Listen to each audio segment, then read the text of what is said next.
And away we go. It is the Nightcap, brought to you by Hail Mary Sports Bar right here on BearcatJournal.com. Go see our good friends at Hail Mary. They're located in Cheviot. They're on Harrison Avenue in the Dora District, so you can walk from bar to bar with your drinks. But why would you do that when you can just hang out at Hail Mary's? They have 27 TVs, a 9-screen video wall. There's not a bad seat in the house, and they subscribe to every sports package that DirecTV offers. You can stream all the games, and Cincinnati sports will always be on the video wall. Brand new walk-in cooler, brand new draft lines. And not only do they pour the coldest Cincy Light around, but they do so in 32.8 degree frosted glasses. If you're looking for a place to watch the Bearcats take on Iowa State 12:30 on Wednesday, head to Hail Mary's. Day drinking.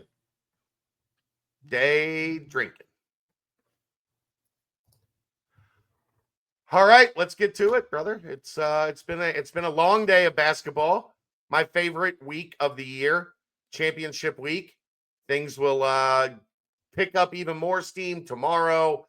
Thursday is probably the best day. Thursday and Friday are the best 2 days of championship week. A lot of good games, but a busy one in the Big 12.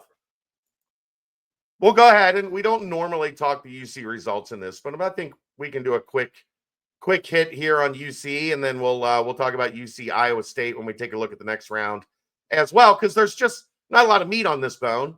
So we're going to make the most of it. So if you missed the aftermath, or if you watch the aftermath and you just love Bearcats content, welcome to all of you. Cincinnati gets back in the win column. They snap their 3-game losing streak to end the regular season. They take down Oklahoma State 87-68. 3 guys do the heavy lifting. I think suffice to say, Dylan Mitchell was the star, 18 and 15, also chipped in, 5 assists. Just an incredible game for Dylan Mitchell. He was in control.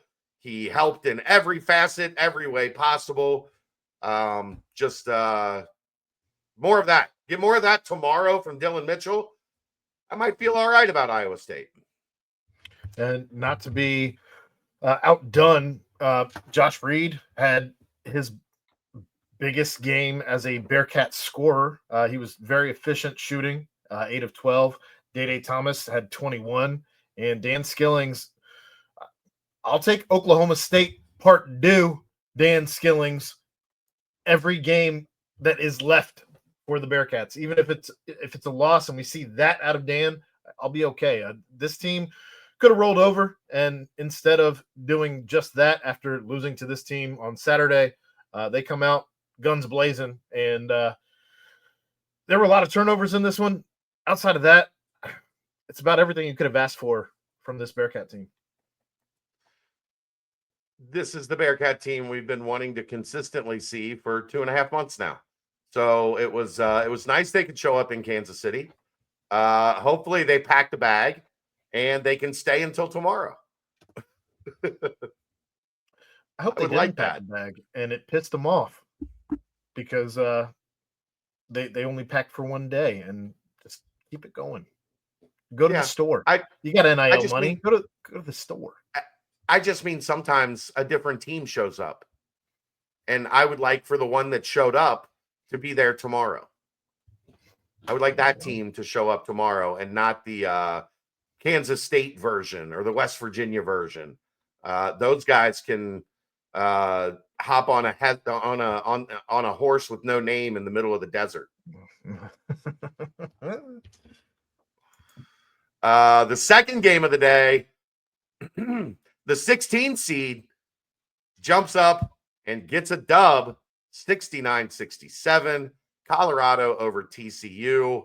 Andre Jakimovsky with 18 and 7 for Colorado. And Tad Boyle's, I've said it all year, this is an anomaly for them. I think they'll be good again next year, or at least back up into the middle of the pack.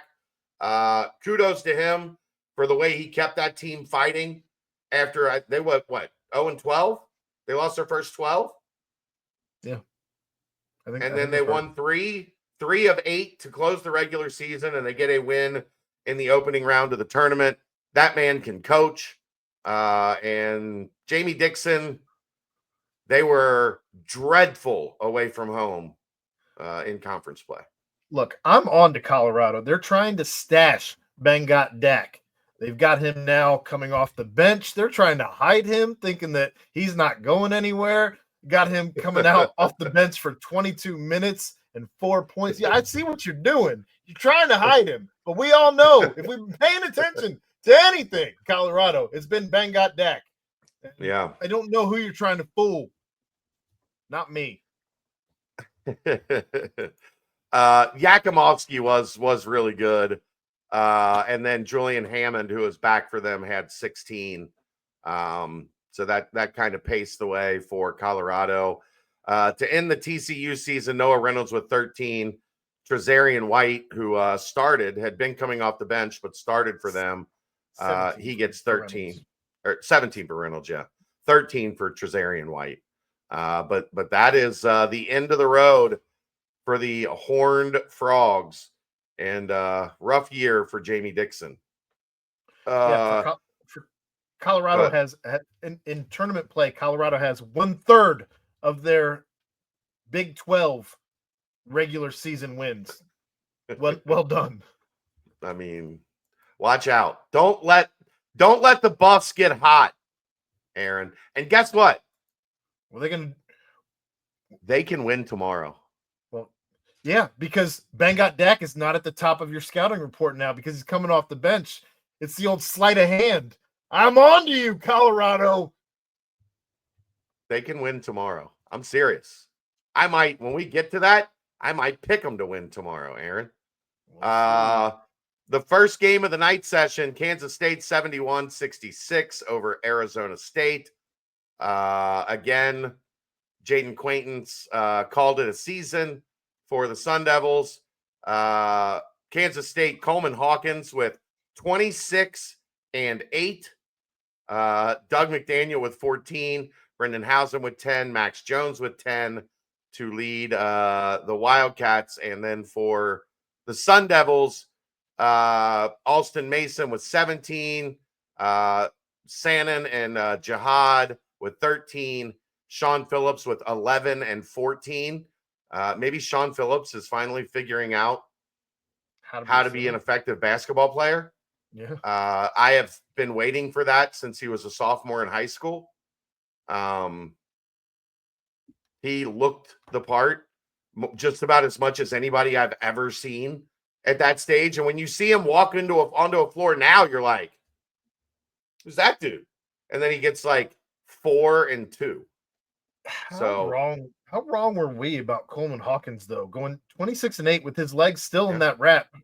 We thought he was done. We thought he was just calling it ready for the NBA draft. I commend him because he very easily could have folded.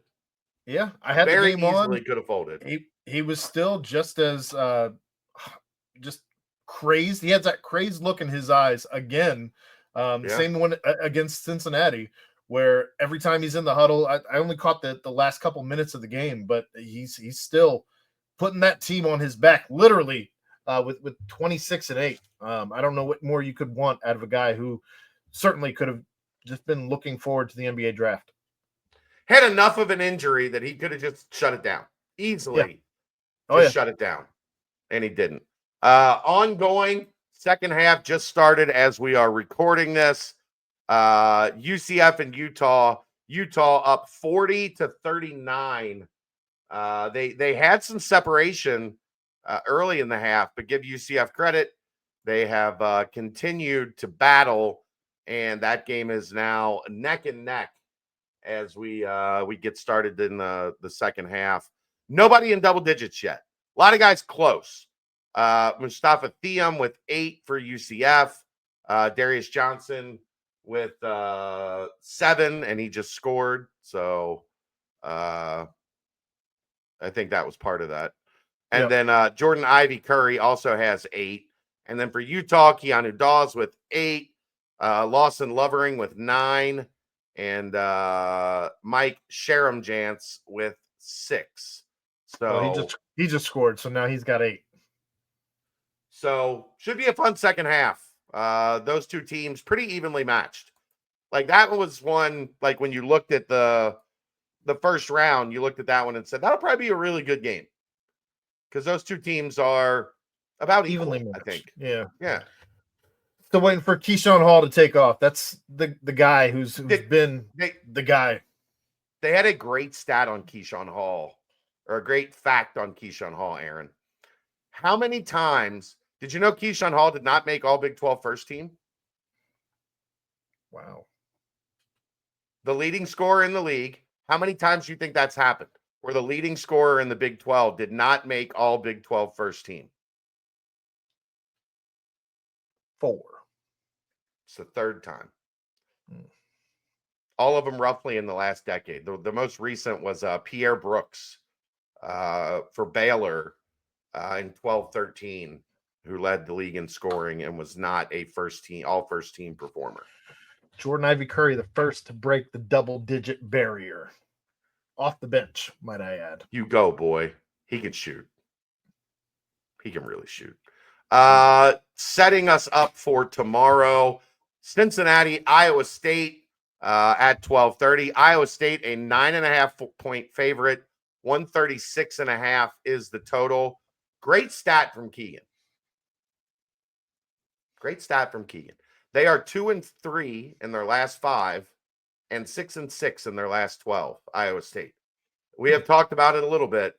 This is not the same Iowa State that we saw through the month of January, that we looked at and convinced that Iowa State was a Final Four caliber team. They have not been the same team from the start of February through the end of the regular season. I still think they're the better team. I still think odds are likely that they're going to win. But if Cincinnati plays with the effort and energy they did today and they clean it up a little bit, I'm not ruling this out. I don't think, like, you know, when they were getting ready to play Houston, we were like, they're not beating Houston. It's not happening. I'm not ruling this out, Aaron. They might get blown out. I might look like an idiot, but I'm not ruling this out. Iowa State opened as 8.5-point favorites, and the money line has been on Iowa State. If you're looking to make money, if Cincinnati's able to do anything, plus 9.5 isn't terrible. Also, plus 320 if you're feeling really froggy with your money. They lost by 9. They lost by 9 in Ames, and there was a 30-11 free throw differential. I'm just saying. Just saying. I can't imagine that disparity is the same tomorrow. You don't want to listen to the aftermath tomorrow at 2:45. If it's 30-11 at the free throw line. Keep a staff member somewhere on the court at halftime until everyone goes in. Right? Make sure somebody is out there. Who's the craziest one? Stowe. Stowe's nuts. That's a good one. Just leave Stowe out there. And if you see Otzelberger trying to have any halftime powwow, intercept him. Get a tech. Who cares? Get a tech. Stand right in between him and the official. Just stand there. Don't say a word. Don't do nothing. Just be a human shield so that they can't talk to each other. The other game in the afternoon slate, 3:00, Colorado, West Virginia.